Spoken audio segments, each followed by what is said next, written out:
Morning. Thinking about putting some videos together to share. The title: They Stole My Son. The Corruption Inside Canada, British Columbia. What can I name it where it's not so angry or crazy? But I always want to start off with a positive thing. So what I'm grateful for. I'm thankful that I'm alive. I still have my four daughters. I have a wife that still loves me and work that I enjoy doing. Well, with my son, there's still a few things I'm thankful for.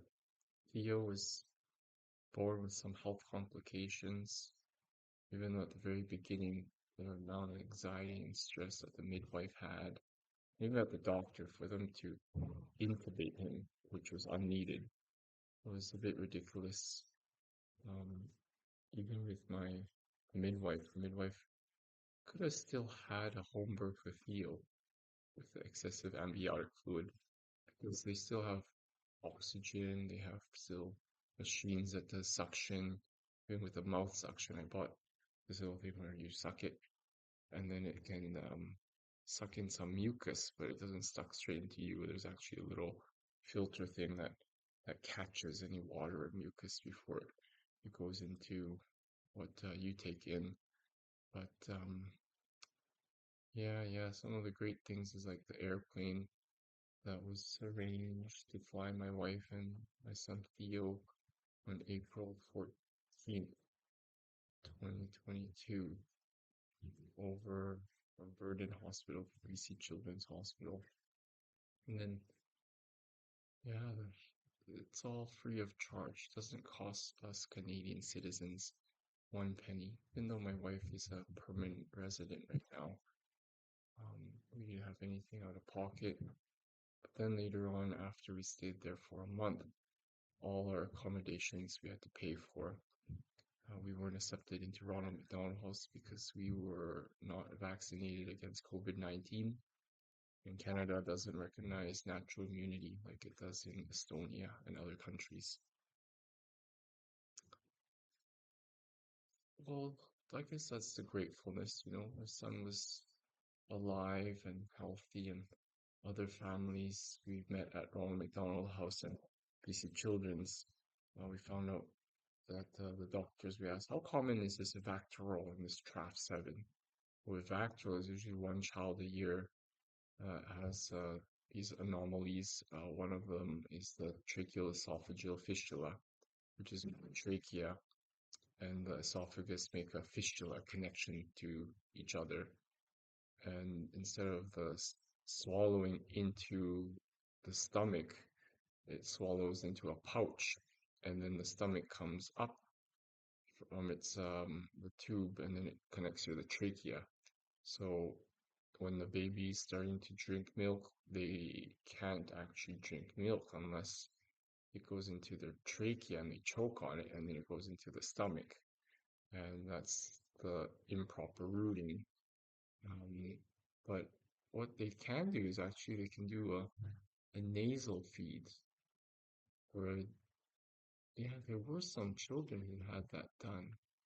Either IV fed or nasal fed. 'Cause, yeah, if you run a tube past into the mouth past the epiglottis, which is the covering flap on the trachea, go down, which is really sensitive along the trachea into the esophagus and esophagus into the stomach. But the problem with that is you don't want any reflux because if any milk comes up from the stomach, then it will go into the lungs, which would be terrible. And that was not what it's designed. So the epiglottis is there to prevent any milk coming into the lungs.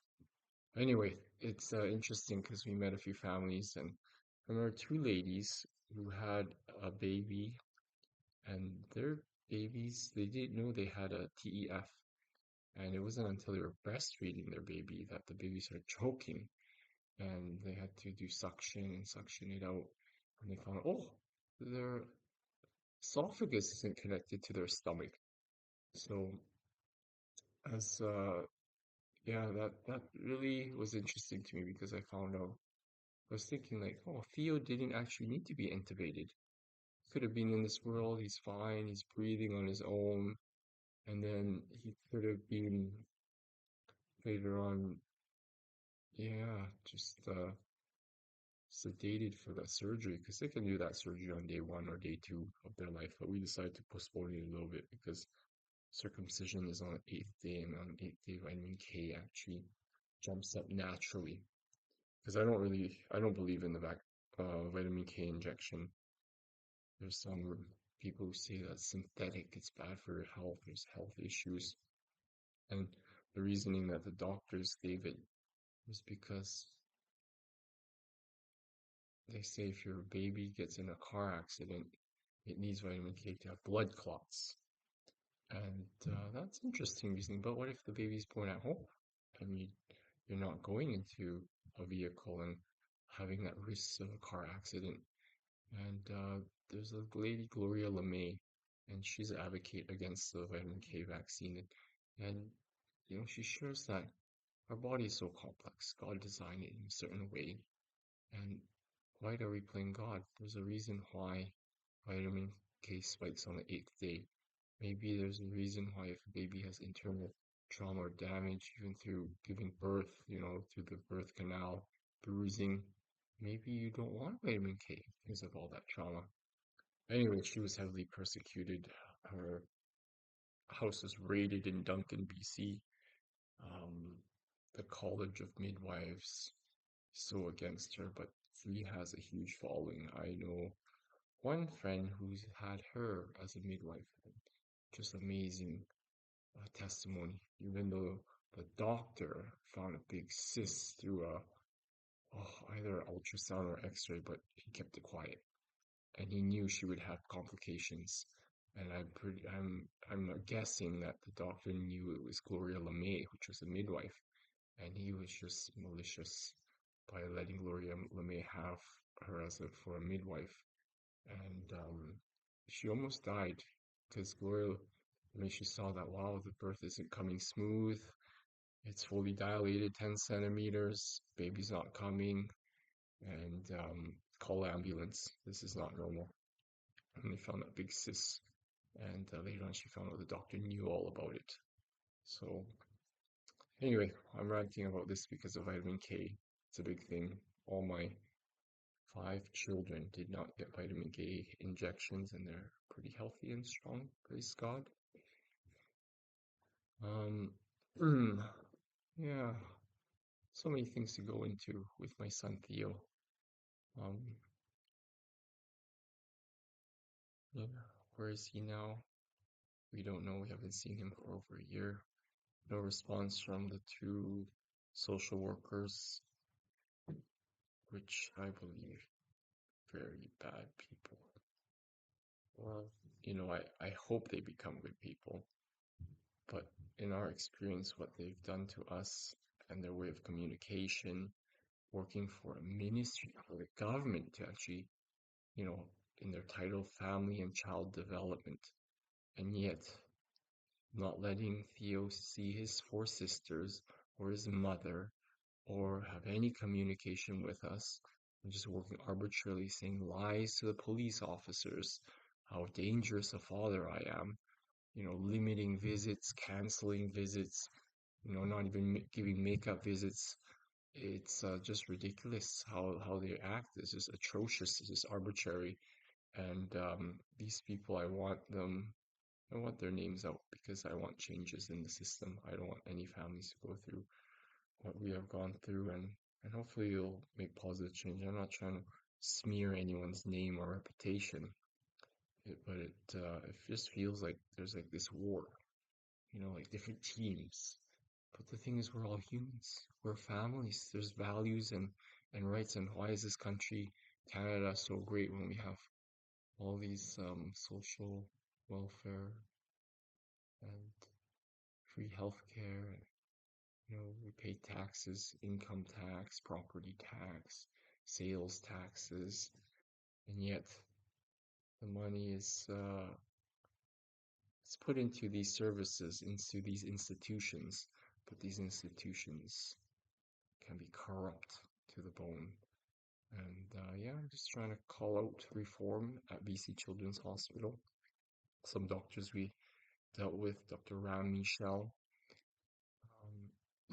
some of them that complained. I think one was Dr. Leah Halpenny, um, Dr. the respirologist, which is just terrible. Mark Chilvers. And why I say terrible is because he thinks he's all great and he knows everything. Yet he only sees my son maybe once a week. There's hardly any communication between us and him, which is my wife and him. We want meetings, we want updates, but he just, he has this high and mighty role, and he comes to court saying terrible things about us and how weak my son is, and he doesn't let parents have the choice. He forced a tracheostomy on my son, which didn't need a tracheostomy. He didn't allow a 30-minute trial off my son, even though there was a successful 30 minutes off the vent. And he's full of lies. One of the lies is, oh, we cannot lower pressures because he's not gaining weight, and he's not gaining weight according to the world, like the growth chart, and this is the international growth chart. But he has TRAF7, a jet chromosome defect. He has a double outlet door of right ventricle. Is it left ventricle? I always get that mixed up. Double outlet left or double outlet right ventricle. And for him to want to push the COVID vaccine on my son and other vaccinations that we don't approve on, this is our son. We're going to be taking care of him for the rest of our life, and you're injecting these poisons and just garbage into my son's body. Like, this is unacceptable. Anyway, we don't in our experience, we don't have much freedom or choice in Canada. And it's sad because people, refugees, workers are coming into Canada thinking it's such a great country. But I wish Theo was never born in Canada. I wish we were in another country because, we're grateful that the surgery fixes TEF, which is very important. But for us to go through what we had to go through, for him to suffer the agony and the pain and all these antibiotics that he had to go through, and not just short, 1 or 2 days. It's like he was on coloxycillin for weeks, and then later on he got a blood and a lung infection right after, and then he was on more antibiotics, and his body is just full of bruises. His blood vessels are all messed up. They gotta take blood from him all the time, all these blood tests. Blood is sacred. Why are they stealing so much? They're taking for all these tests, and yet we have the technology with just one little drop to analyze, but instead they have to take a vial of blood. And it's not just, once a week. They have to do it so much. It's, I don't know, instead of medicine, I think at times the medical system destroys and hurts the body and goes against the healing mechanism of a body. So I just want to share these things because I am a father, and if a father does not protect his son and his children, that is quite a large sin. And I want to be a father who is there for my son at the very beginning. So I'm going to court, I'm going to fight. And after all those trials and these judges that just part of this club. And I realized that judges in BC, there's a few of them. They make a lot of money. They are part of this club, and they're untouchables, unfortunately.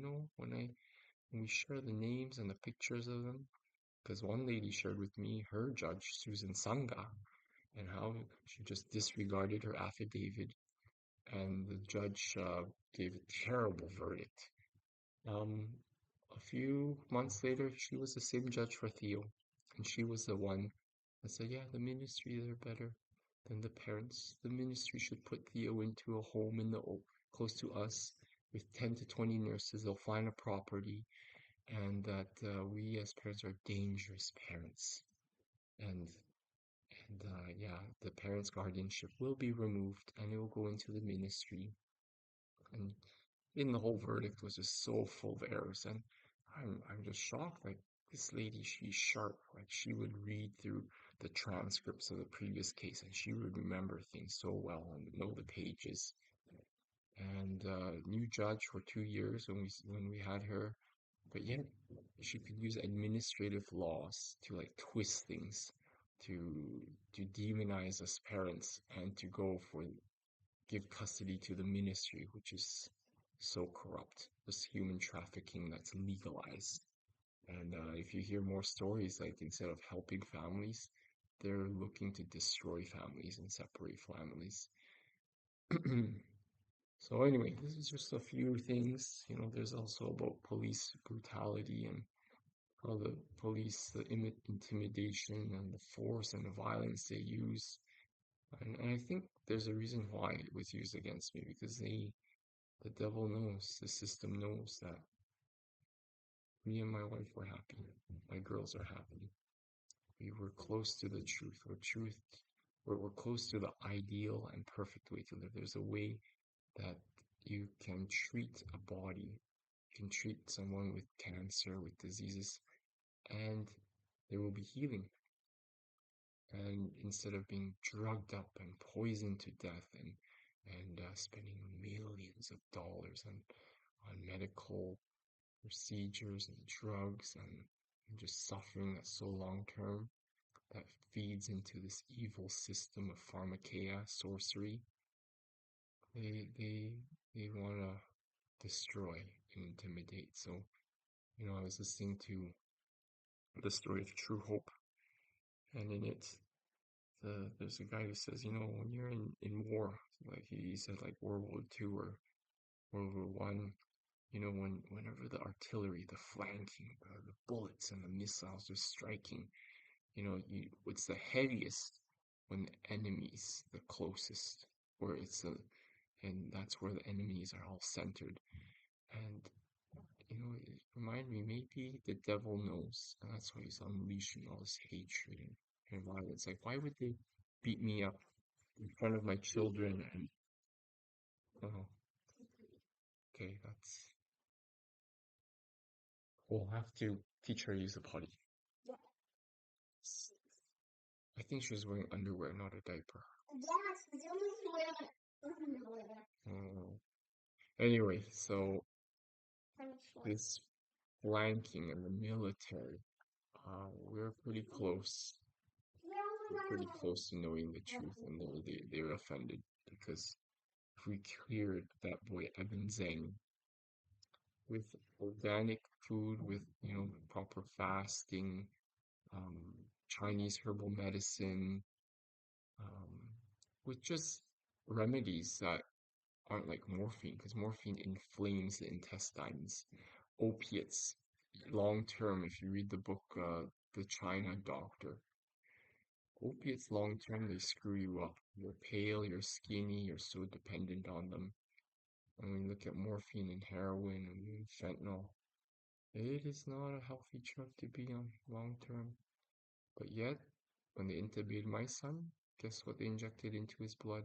It was fentanyl, ketamine, and one more. I took a picture of it, but I forgot what it is. Anyway, the system, hopefully it will change. Hopefully there's alternative choices in Canada and maybe in other countries. As people are educated, there will be more advocacy for what's right, and people will be educated to know what is right. Because I'm quite ignorant. When I was a boy, my mom would give me fluoride tablets. She'd buy me homogeneous milk to drink, good for my bones and my teeth. But they're lies. It's terrible. Fluoride is terrible for you. Cow's milk, the casein, that creates so much mucus, and even the countries that use the most dairy have the highest cases of osteoporosis.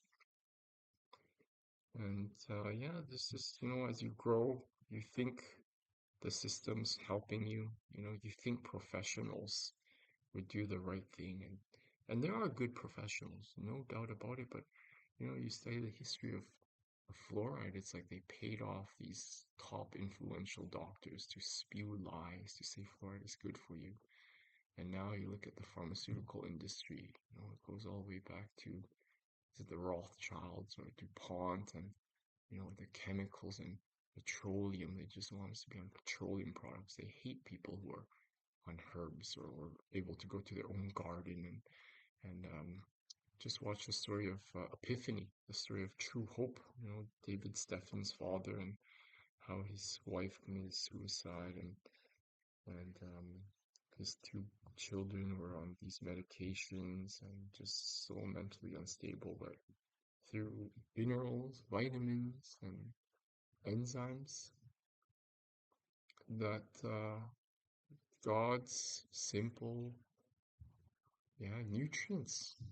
People were changed. They were healed from their bipolar, their schizophrenia. Anyway, this is just a short video. I'm gonna make a bit more. I have so many videos and pictures. I believe that education is power, and ask questions. You know, if you have any feedback and stories you want to share, let me know. But it's good to have a good database where we can learn about different things. Because a lot is experience, experimental experience. Taste and see, is it sweet, is it bitter? And sometimes there are things that happen, and because of the variables, they twist the answer, might arrive at wrong conclusions. But you know, as long as we can use our brain, our reasoning powers to reason from cause to effect, start and finish, I believe we can make this world a better place. So God bless you, and wherever you are, Theo, I love you. I miss you. Your mom and your sisters, we pray for you every day, and we ask God to reunite us. If it's not on this earth, we know there's a better place in heaven.